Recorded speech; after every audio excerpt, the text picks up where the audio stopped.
Pilkada Bojonegoro, Teguh Farida nomor 1, Wahono Nurul nomor 2.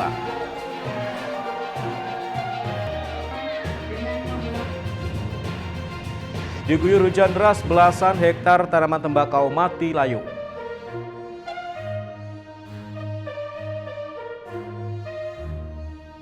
Assalamualaikum warahmatullahi wabarakatuh, pemirsa CTV Bojonegoro. Senang sekali saya Semi Ramadan kembali hadir menjumpai Anda di program Sketsa Pengawan untuk edisi hari ini. Selain dua informasi utama tadi, kami juga masih memiliki informasi dan juga berita menarik lainnya dari Bojonegoro dan sekitarnya. Pemirsa, mari kita ikuti Sketsa Pengawan selengkapnya.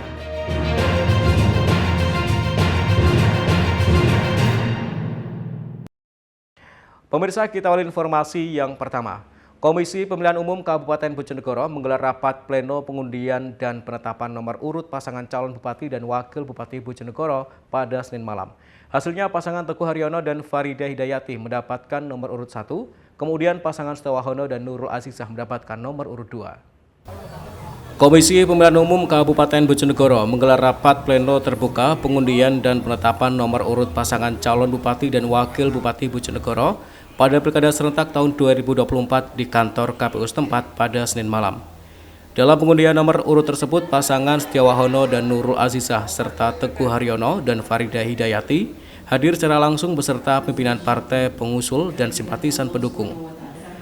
Setelah dilakukan proses rangkaian rapat pleno terbuka dan pengundian nomor urut, hasilnya pasangan calon Teguh Haryono dan Farida Hidayati mendapatkan nomor urut 1. Sementara pasangan calon Setiawahono dan Nurul Azizah mendapatkan nomor urut 2. Ketua KPU Kabupaten Bojonegoro Robi Ade Perwira mengatakan secara keseluruhan kegiatan pengundian dan penetapan nomor urut paslon peserta Pilkada Bojonegoro 2024 berjalan dengan lancar. Nantinya nomor yang telah ditetapkan akan dipakai dalam surat suara, identitas bagi pasangan calon, serta untuk sosialisasi dan kampanye kepada masyarakat. Robi menambahkan tahapan selanjutnya adalah masa kampanye, baik terbuka maupun kampanye tertutup, di mana jadwalnya akan dilaksanakan mulai tanggal 25 September 2024 hingga tanggal 23 November 2024 mendatang. Sekedar diketahui, pasangan calon Teguh Haryono dan Farida Hidayati diusung Partai Demokrasi Indonesia Perjuangan atau PDIP dan Partai Perindo menggunakan jumlah suara sah pemilu 2024 DPRD Kabupaten Bojonegoro sebanyak 93.024 suara. Sedangkan pasangan calon Setiawahono dan Nurul Azizah diusung mayoritas partai parlemen dan non-parlemen, di antaranya Partai Gerindra, Demokrat, Golkar, P3, PKB, PBB, PAN, Nasdem, PKS, Hanura, Partai Buruh, Partai Gelora, Partai Umat, dan PSI. Sebanyak 14 partai politik pengusung tersebut menggunakan jumlah perolehan suara sah pada pemilu 2024 DPRD Kabupaten Bojonegoro sebanyak 731.059 suara. Edo Jody Aldian, CTV Bojonegoro. Sementara itu, pasangan Teguh Haryono dan Farida Hidayati mendapatkan nomor urut 1 pada rapat pleno terbuka pengundian dan penetapan nomor urut pasangan calon bupati dan wakil bupati Bojonegoro dalam Pilkada serentak tahun 2024. Nomor urut 1 ini dimaknai oleh Teguh Farida sebagai kesiapan menuju Bojonegoro 1. Pengundian dan penetapan nomor urut pasangan calon bupati dan wakil bupati peserta Pilkada Bojonegoro tahun 2024 telah dilakukan oleh KPU Kabupaten setempat pada Senin malam. Hasilnya pasangan calon Teguh Haryono dan Farida Hidayati mendapatkan nomor urut 1, sementara pasangan calon Setiawahono dan Nurul Azizah mendapatkan nomor urut 2. Atas nomor urut tersebut, bakal calon Bupati Bojonegoro Teguh Haryono menyampaikan dirinya merasa bersyukur atas proses serta tahapan yang sudah dijalani dan nanti pada saat pelaksanaan pilkada harus berjalan dengan baik. Teguh mengingatkan jika masyarakat Bojonegoro punya tanggung jawab untuk menentukan masa depan Bojonegoro bersama-sama. Disinggung perihal makna nomor 1, Teguh menuturkan hal ini menandakan kesiapan dan optimisi pihaknya untuk menuju Bojonegoro 1. Selain itu, ini juga dimaknai sebagai bangsa jagoan yang selalu menjadi nomor 1. Alhamdulillah, pertama kita harus bersyukur, proses sudah kita jalani dan pemilu kita harus yakinkan berjalan dengan baik. Kita jaga semuanya sebagai masyarakat Bojonegoro punya tanggung jawab untuk masa depan Bojonegoro bersama-sama. Yeah? Ada makna tersendiri Pak, nomor 1? Selalu ada, selalu kita nomor 1. Jadi kita harus selalu menjadi nomor 1, tanamkan mulai anak-anak cucu kita. Kita jangan jadi bangsa yang kalah. Kita harus bangsa yang jagoan, selalu nomor 1. Sekedar diketahui, pasangan calon Teguh Haryono dan Faridah Hidayati diusung Partai Demokrasi Indonesia Perjuangan atau PDIP dan Partai Perindo menggunakan jumlah suara sah pemilu 2024 DPRD Kabupaten Bojonegoro sebanyak 93.024 suara. Edo Jody Aldian, CTV, Bojonegoro. Pemirsa, Setiawahono dan Nurul Azizah mendapatkan nomor urut 2 dalam rapat pleno pengundian dan penetapan nomor urut yang digelar KPU Bojonegoro. Pasangan yang dikenal dengan Wanur tersebut optimis bisa menang di Pilkada Bojonegoro 2024 mendatang. Komisi Pemilihan Umum Kabupaten Bojonegoro telah melakukan pengundian dan penetapan nomor urut calon Bupati dan Wakil Bupati Bojonegoro tahun 2024 pada Senin malam. Hasilnya pasangan calon Teguh Haryono dan Faridah Hidayati mendapat nomor urut 1, sedangkan pasangan Setiawahono dan Nurul Azizah mendapatkan nomor urut 2. Usai mengikuti undian nomor urut dan jumpa pers, pasangan calon Setiawahono dan Nurul Azizah mengungkapkan jika nomor 2 adalah nomor keberuntungan di tahun 2024. Pasangan ini yakin bisa memenangkan Pilkada tahun 2024 sesuai harapan tim pemenangan. Sekedar diketahui, pasangan calon Setiawahono dan Nurul Azizah diusung mayoritas partai parlemen dan non-parlemen, di antaranya Partai Gerindra, Demokrat, Golkar, P3, PKB, PBB, PAN, Nasdem, PKS, Hanura, Partai Buruh, Partai Gelora, Partai Umat, dan PSI. Sebanyak 14 partai politik pengusung tersebut menggunakan jumlah perolehan suara sah pada pemilu 2024 DPRD Kabupaten Bojonegoro sebanyak 731.059 suara. Victory, alhamdulillah. Nomor 2 itu nomor keberuntungan di tahun 2024. Yakin Pak ya? Yakin. Sesuai harapan. Sesuai harapan. Ini kode alam juga nomor 2 ini. Kode alam. Apakah ada sesuatu dengan nomor 2 apa yang mau disampaikan mungkin? Apa dibacakan pantun? Pantunnya itu jalan-jalan ke pasar pagi, membeli sayuran dan buah anggur. Nomor 2 pilihan hati. Bangun Bojonegoro makmur bersama Wanur. Sementara itu, untuk masa kampanye baik terbuka maupun kampanye tertutup akan dilaksanakan mulai tanggal 25 September hingga tanggal 23 November 2024 mendatang. Edo Jody Aldian, CTV, Bojonegoro. Bawaslu Tuban ingatkan netralitas ASN pada pemilihan serentak 2024. Informasinya akan kami hadirkan sesaat lagi. Tetaplah di Sketsa Gunawan.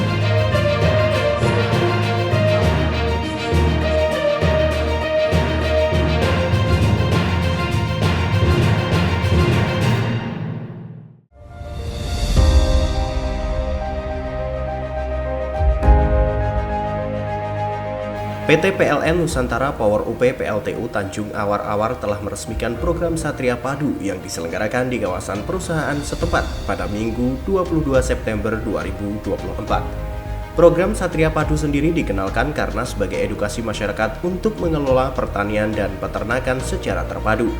Melalui dana CSR, PLN Nusantara Power UP PLTU Tanjung Awar-Awar juga telah membuat kandang komunal yang diwujudkan dalam program Sipandu Desi. Sipandu Desi ini merupakan program kolaborasi dari 3 hal, masing-masing petani, peternak, dan PLTU Tanjung Awar-Awar.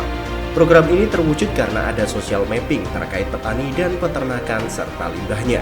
Pengelola program ini tak hanya perwakilan perusahaan, tapi juga ada kelompok masyarakat yang berasal dari peternak maupun petani. Tak hanya berdampak pada lingkungan, program Sipandu Desi diharapkan juga secara signifikan meningkatkan kesejahteraan ekonomi masyarakat. Dengan adanya program ini, petani dan peternak dapat mengakses teknologi dan pengetahuan baru yang mampu meningkatkan produktivitas dan pendapatan mereka. Selain itu, transformasi limbah menjadi produk bernilai tinggi seperti biomasa dan pupuk organik juga membuka peluang ekonomi baru yang lebih luas.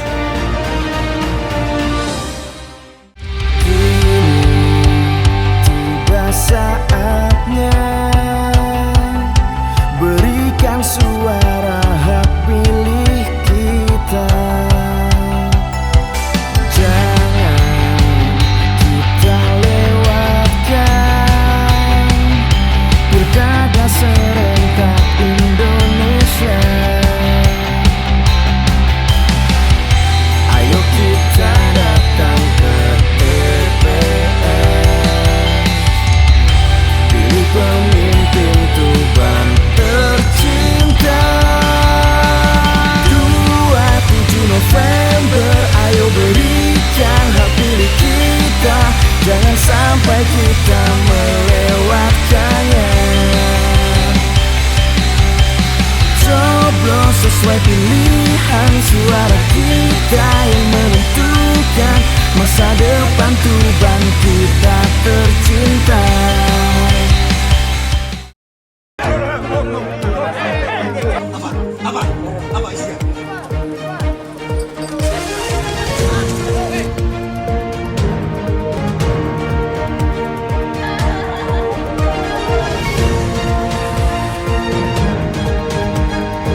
Pemirsa, terima kasih Anda masih di Sketsa Bengawan.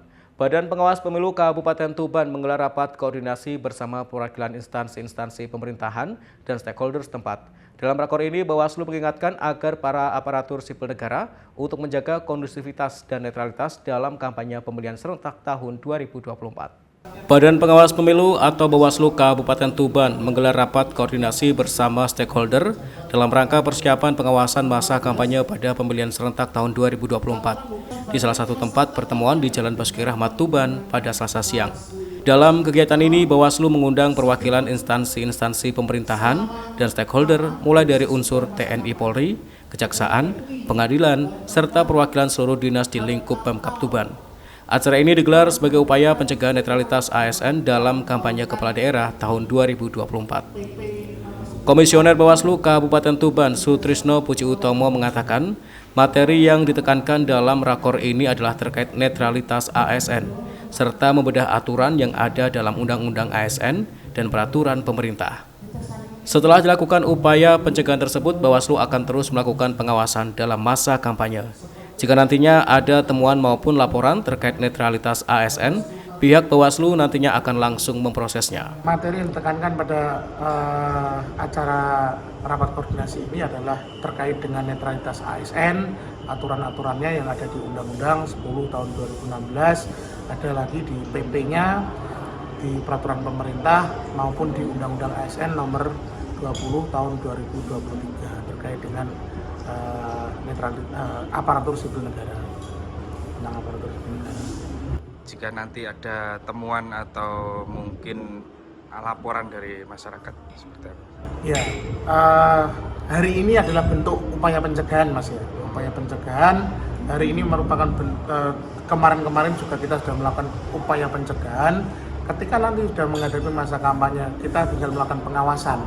Kalau memang ada laporan atau temuan yang laporan dari masyarakat atau temuan dari jajaran pengawas pemilu, kita akan memprosesnya karena bentuk pencegahan sudah kita lakukan. Bawaslu Tuban berharap ASN bisa menjaga kondusitivitas, netralitas, dan tidak ada unsur keberpihakan, sehingga pemilihan serentak tahun 2024 bisa berjalan dengan aman, lancar, dan adem ayem sesuai tagline-nya. Ziki Muhammad, Husni Mubarak, CTV, Tuban. Sementara itu, Komandan Resimen Armet 2 Kostrat Letkol ARM Siswo Budiarto menegaskan anggotanya untuk netral dalam Pilkada 2024. Netralitas itu arahan mutlak dari pimpinan yang tidak bisa ditawar-tawar lagi. Hal itu disampaikan Komandan Resimen Armet 2 Kostrat Letkol ARM Siswo Budiarto usai serah terima jabatan dan Yon Armet 12 Kostrat Ngawi dari Letkol ARM Tulus Widodo kepada Letkol ARM Dr. Wiyatmoko di lapangan Wiradharma pada Senin kemarin. Menurut siswa, pihaknya sudah mendapatkan arahan dari pimpinan. Netralitas TNI dalam pilkada adalah mutlak dan tidak bisa ditawar-tawar lagi. Manakala ada rekan-rekan yang mendapati anggotanya tidak netral, segera laporkan ke posko call center untuk segera ditindak. Netralitas dilakukan untuk mensukseskan event besar pilkada yang akan berlangsung serentak pada tanggal 27 November 2024. Tentunya pilkada harus berjalan dengan lancar. Resimen Armet 2, Divisi Infanteri 2 Kostrat dan Kostrat, yang mohon doa restu dari rekan-rekan sekalian, warga Ngawi, agar Batalion Armet 12 yang saat ini dipimpin oleh Letkol Armet Erlan bisa diterima dan bisa menjadi bagian dari pemerintah daerah Forkopimda Kabupaten Ngawi untuk khususnya menjaga stabilitas keamanan di wilayah, apalagi setelah ini akan dilaksanakan event nasional yaitu pilkada ya, yang mudah-mudahan dengan pergantian kepemimpinan ini tidak mempengaruhi stabilitas keamanan di Kabupaten Ngawi. Dan yang kedua, kami mohon juga doa restu dalam rangka peringatan Hari Jadi ke-79 ini. Ya, kami mohon doa dari rekan-rekan dan segenap warga Kabupaten Ngawi untuk pelaksanaannya bisa berjalan dengan aman, tertib, dan lancar. Sehingga ya apa yang direncanakan oleh pimpinan bisa terlaksana dengan baik. Mungkin demikian. Termasuk netralitas TNI dalam menghadapi pilkada ini ya. Kita sudah dapat arahan ya dari pimpinan bahwa netralitas TNI itu adalah mutlak, tidak bisa ditawar-tawar lagi. Ya, manakala nanti rekan-rekan mendapati ada anggota saya di jajaran Resimen Armet 2 yang mungkin ya mencoba-coba, silakan dilaporkan. Kita akan membuka posko untuk call center lah untuk menindaklanjuti hal tersebut. Perintah dari pimpinan sangat jelas bahwa kita membantu ya pemerintah dalam rangka mensukseskan ya event besar yaitu pilkada ini, tentunya ya dengan netralitas TNI. Titik, tidak ada komanya lagi. Itu saja mungkin. Sementara dalam serah terima jabatan ini juga dimeriahkan dengan atraksi pecah batako dan besi oleh anggota Yonarmet 12 Kostrad Ngawi yang dihadiri oleh Wakil Bupati Ngawi Rianto Jatmiko, Kapolres Ngawi, Kejari Ngawi, Dandim 0805 Ngawi dan unsur Forkopimda. Ito Wahyu, JTV Ngawi. Pemirsa, Komisi Pemilihan Umum Kabupaten Tuban menggelar rapat pleno terbuka pengundian dan penetapan nomor urut pasangan calon bupati dan wakil bupati peserta Pilkada Tuban tahun 2024. Hasilnya pasangan Riyadi Wafi mendapat nomor urut 1, sedangkan Lindra Joko mendapat nomor urut 2. KPU Kabupaten Tuban menggelar rapat pleno terbuka pengundian dan penetapan nomor urut pasangan calon bupati dan wakil bupati peserta Pilkada Tuban 2024. Pengundian nomor urut ini dilaksanakan di restoran Grand Javanila, Jalan Muhammad Yamin, Kabupaten Tuban, Senin siang. Pasangan calon bupati dan wakil bupati Aditya Halindra Faridski, Joko Sarwono datang ke lokasi acara didampingi oleh pimpinan partai pengusung, masing-masing dari Partai Golkar, PKB, PDIP, Partai Gerindra, Partai Demokrat, P3, PAN, PKS, PSI, dan PKN. Sementara pasangan Riyadi dan Wafi Abdul Rashid dari Partai Nasdem didampingi oleh partai pengusul seperti Partai Hanura, Partai Bulan Bintang, Partai Buruh, dan Partai Gelora. Kedua pasangan calon yang sebelumnya ditetapkan KPU menjadi peserta Pilkada 2024 satu persatu mengambil nomor undian. Kemudian pasangan calon yang mendapatkan nomor undian terendah mendapat kesempatan mengambil nomor undian terlebih dahulu. Hasilnya pasangan calon bupati dan wakil bupati Tuban, Riyadi dan Wafi Abdul Rashid mendapatkan nomor urut 1. Sementara pasangan calon Aditya Halindra Faridski dan Joko Sarwono mendapatkan nomor urut 2. Calon bupati Tuban nomor urut 1, Riyadi berharap nomor yang ia dapat ini bisa menjadi doa agar masyarakat menjadikannya orang nomor 1 di Kabupaten Tuban. Dalam kesempatan ini, Riyadi juga menyampaikan program yang ditawarkan bagi masyarakat seperti pembangunan infrastruktur yang memberikan dampak ekonomi, pengentasan kemiskinan, menurunkan angka pengangguran. Pak Riyadi bisa disampaikan mendapat nomor urut 1, ini gimana Pak? Syukur alhamdulillah, banyak berharap. Kita nggak tahu masyarakat berharap Pak Riyadi jadi orang nomor 1 di Tuban. Jadi kami bersyukur, angka 2 pernah kami rasakan. Dan hari ini harapan masyarakat Kang Riyadi untuk bisa memimpin Tuban bisa dijabah lewat nomor urut 1. Targetnya Pak Riyadi nanti? Targetnya kami dengan Gus Wafi diberikan kekuatan dohir batin untuk menyapa masyarakat. Kami banyak mendengar, kami banyak melihat. Tentu selama kami jadi orang nomor 2 sudah banyak yang baik, sudah banyak yang kami kerjakan bersama-sama.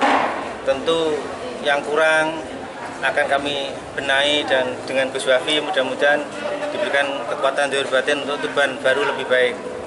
Baru yang ditawarkan untuk masyarakat Tuban apa? Bagaimana hari ini infrastruktur harus dilanjutkan yang dampaknya bisa memberikan efek ekonomi yang mana Tuban masih patut jadi catatan karena kemiskinan juga tinggi. Yang kedua, pengangguran juga masih tinggi. Tentu teman-teman dari sisi pemuda-kemudaan, olahraga juga belum sepenuhnya diperhatikan. Dengan harapan Tuban baru, berkah dan adil untuk semuanya bisa mendapatkan berkah dan semua bisa menjadi Tuban lebih unggul. Amin. Amin.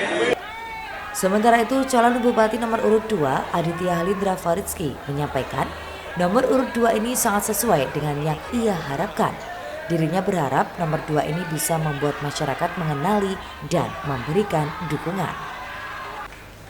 Aditya Halindra Faridski juga menyampaikan program yang ditawarkan bagi masyarakat seperti infrastruktur, SDM, ekonomi, nilai tambang, birokrasi yang melayani, dan meneruskan program Bangun Desa Noto Kutho. Hari ini saya bersama Pak Joko Sarwono mengikuti agenda KPU Kabupaten Tuban dalam arti pengambilan nomor urut dan nanti ada deklarasi damai dari Bawaslu. Alhamdulillah hari ini kami mendapatkan nomor urut 2 dan ini bernostalgia seperti zaman tahun yang lalu.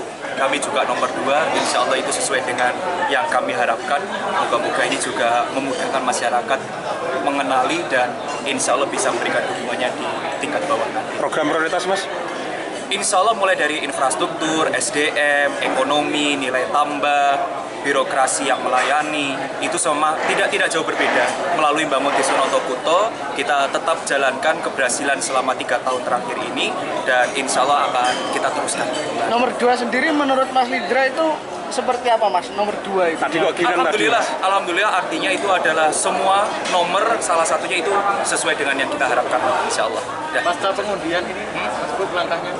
Pasti, insya Allah kan nanti kita akan melakukan konsolidasi di tingkat bawah dan nanti menggandeng dengan seluruh partai pendukung untuk bisa mengagendakan, dan karena ini kan tahapannya tinggal 60 hari, jadi kita akan memaksimalkan waktu itu dengan sebaik-baiknya.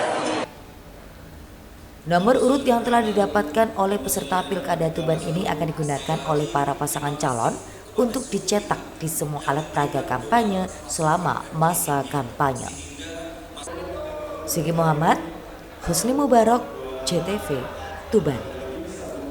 Diguyur hujan deras, belasan hektar tanaman tembakau mati layu. Informasinya akan kami hadirkan sesaat lagi, tetap aktif.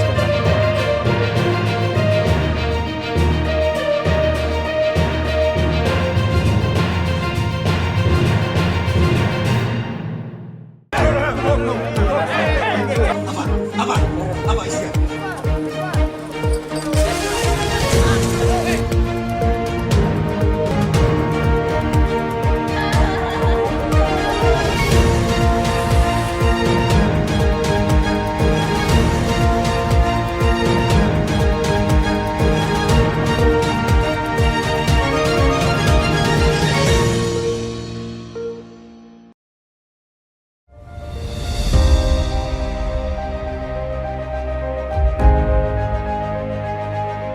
PT PLN Nusantara Power UP PLTU Tanjung Awar-Awar telah meresmikan program Satria Padu yang diselenggarakan di kawasan perusahaan setempat pada Minggu 22 September 2024. Program Satria Padu sendiri dikenalkan karena sebagai edukasi masyarakat untuk mengelola pertanian dan peternakan secara terpadu.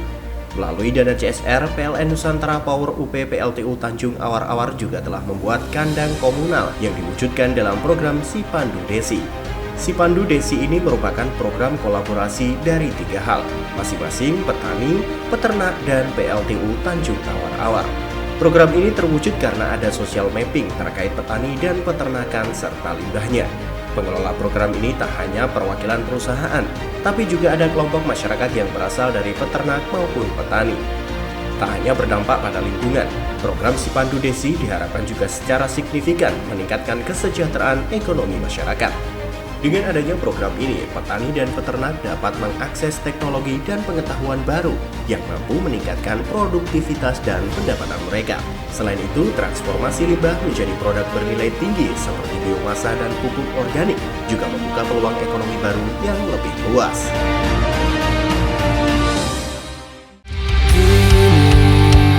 Tiba saatnya berikan suara hak pilih kita. Jangan kita lewatkan Pilkada serentak Indonesia.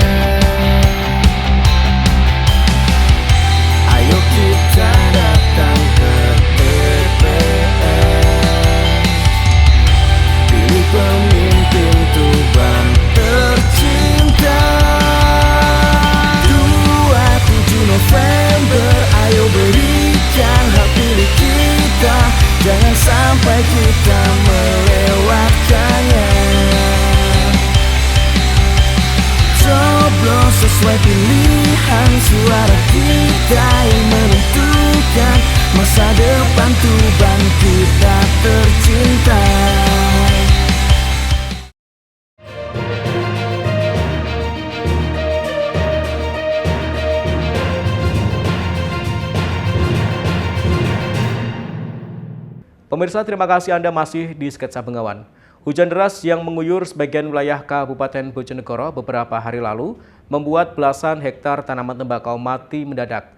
Para petani rugi jutaan rupiah sebab tembakau yang baru berumur rata-rata 1 bulan ini kini langsung layu dan terancam mati. Belasan hektar tanaman tembakau yang terendam ini berada di wilayah Desa Jono, Kecamatan Temayang, Kabupaten Bojonegoro. Hujan deras yang mengguyur wilayah setempat selama 2 hari terakhir membuat lebih dari 9.000 tanaman tembakau yang baru berumur rata-rata 1 bulan langsung rusak terendam air. Bahkan sebagian besar tanaman yang awalnya tumbuh normal mendadak layu hingga terancam mati. Kondisi ini membuat petani setempat meradang. Tembakau yang dibudidayakan dengan kerja keras sejak sebulan lalu tiba-tiba rusak dan sulit untuk diselamatkan. Salah satu petani Mukiman menuturkan hujan deras membuat banyak tanaman tembakau langsung layu akibat terendam air. Ia pun mengaku harus menderita kerugian yang sangat besar lantaran terlanjur mengeluarkan banyak modal dan biaya, terutama pada saat proses perawatan, mulai dari masa pembibitan, penanaman hingga pemupukan. Sementara untuk mengurangi resiko kerugian yang lebih besar, sejumlah petani berusaha menguras genangan air di sawah dan membuat saluran air agar tidak terjadi genangan saat turun hujan. Upaya ini diharapkan masih dapat menyelamatkan tanaman yang tersisa, sehingga tak sampai membuat petani benar-benar gagal panen. Tembakau ini kenapa tinggi, Pak? Tembakau Ini hujan nih, Pak. kena hujan ya? Iya. Berapa kali kena hujan, Pak? 2 kali, ini hujan 2 kali ini. 2 kali ya? Iya. Langsung mati ini? Langsung pecah nih. Berapa ribu batang, Pak, ini, Pak? 9.000. 9.000. Ini hampir mati semua atau sebagian? Sebagian pun pecah kok, hampir semua nih ya, kantun sekedik kok. Oh, gitu. Rugi nggak, Pak, ini? Rugi 10 juta nih. 10 juta ya? Iya. Bisa laku nggak dijual lagi? Kalau yang mati-mati ini? Ya lakunya laku tapi ya hanya krosok itu lakunya itu. Oh, murah berarti ya? Inggih murah. Sampai berapa, Pak, kalau krosok itu? Krosok itu biasanya 15.000 yang baik itu, kalau yang jelek 10.000. Tetap rugi, Pak, ya? Iya rugi. Petani tembakau berharap cuaca di wilayah Bojonegoro ini kembali normal. Hal ini mengingat tembakau adalah tanaman kering yang tak banyak membutuhkan air. Sehingga jika cuaca buruk ini terus berlanjut, maka hampir dipastikan petani tembakau akan mengalami gagal panen. Samsul Alim, JTV, Bojonegoro.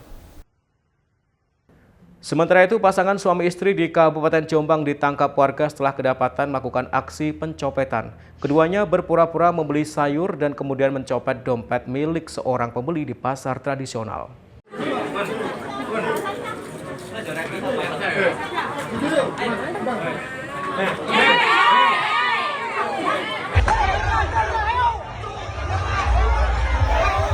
Pelaku pencopetan ditangkap para pedagang dan warga di pasar tradisional Peterongan, Kabupaten Jombang pada Sabtu pagi. Pelaku merupakan pasangan suami istri. Masing-masing adalah Naria, 66 tahun, dan suaminya bernama Supri, 54 tahun, warga desa Ngusikan, Kecamatan Ngusikan, Kabupaten Jombang. Saat ditangkap, pelaku perempuan terus meronta. Dalam melancarkan aksinya, Pak Sutri lansia ini berpura-pura membeli sayuran. Saat pedagang lengah, pelaku langsung mengambil dompet di saku milik perempuan muda yang sedang berbelanja di sampingnya. Apes, aksi pelaku diketahui korban sehingga langsung berteriak dan diamankan warga.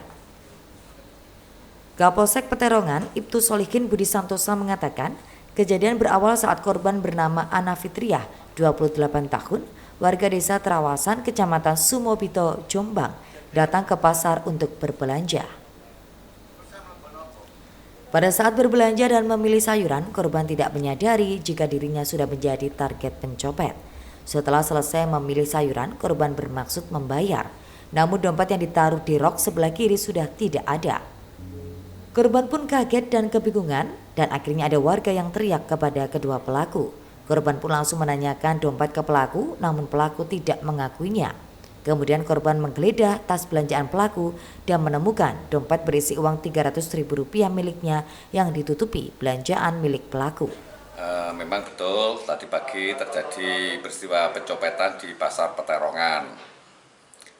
Jadi korban belanja ke pasar Peterongan dan dompet di sebelah kiri hilang dan